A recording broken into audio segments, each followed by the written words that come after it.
Gen Z graduates are facing the worst job market in over a decade. A dismal hiring outlook for the graduating class of 2026. Surveys show that job prospects for recent graduates are down significantly from a year ago. So what is going on? The job market right now is... I'm Caitlin. I'm a university graduate and I applied to 647 roles before I got one. Nobody will even give me an interview. I basically am not able to get a job. I really don't understand how people are finding full-time jobs. I really don't get it. Despite the average CEO now making over 300 times more than the typical employee, and while layoffs have already reached their highest level since the Great Recession, AI is set to eliminate nearly half of all entry-level jobs just within the next 5 years, raising the question, when did the job market become nothing more than a circus of greed?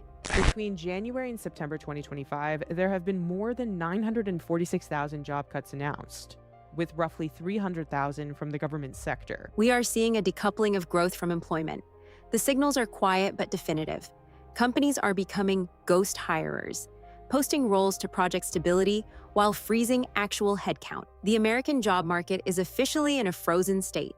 Despite over 6.5 million job openings still on the books, as shown in this Indeed hiring lab data, the actual hiring rate has plummeted. This Federal Reserve chart shows total hires dropping to roughly 5.1 million, hitting levels we haven't seen consistently since 2013. This proves the massive disconnect.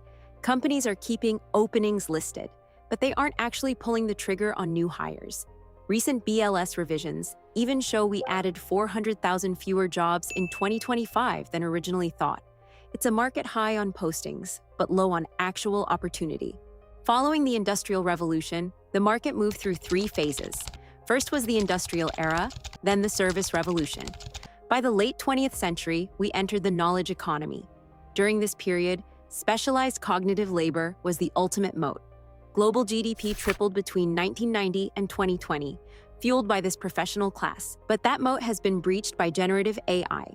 It targets the high-wage, high-skill sectors that were once the engine of the middle class. When one engineer can do the work of 5 using AI, the market doesn't need 5. It needs 1, and the other 4 are left to compete in a shrinking pool. This is the de-risking of the workforce. Humans are inconsistent. An algorithmic workforce is infinitely scalable. This is driving a massive capital reallocation toward compute power. IBM estimates 40% of the workforce will need to reskill in 3 years. The consequence is the death of the traditional entry-level job.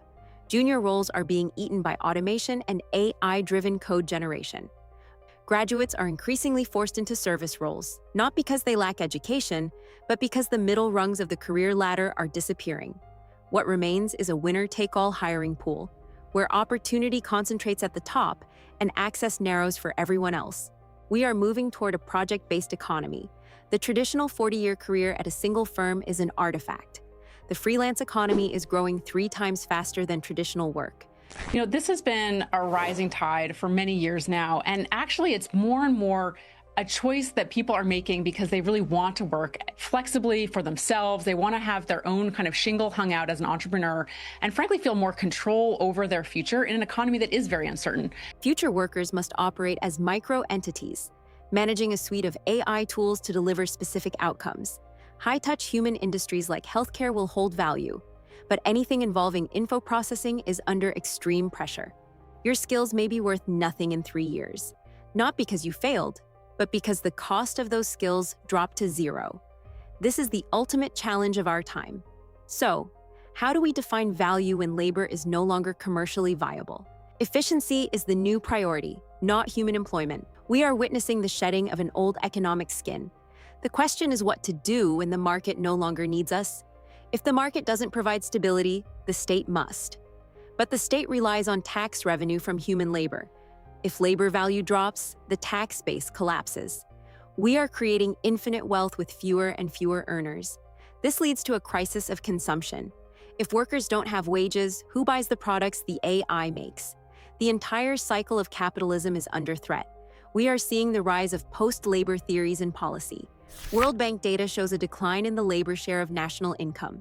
2025, 2026, 2027. I believe these 3 years will expose the most dangerous economic contradiction in human history. Isn't just about job loss. It's about a fundamental paradox that will either transform civilization or collapse it entirely. Here's the paradox that's keeping economists awake at night. Technology makes everything cheaper, but destroys the income people need to buy those cheaper things. It's called the economic agency paradox, and it's about to break the global economy. Those with the largest servers win, not those with the best staff.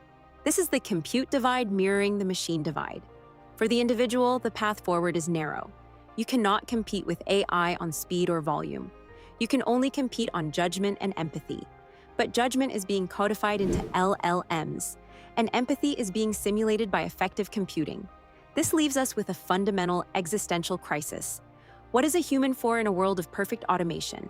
We are moving from a doing economy to a being economy, where the only thing left to sell is our attention.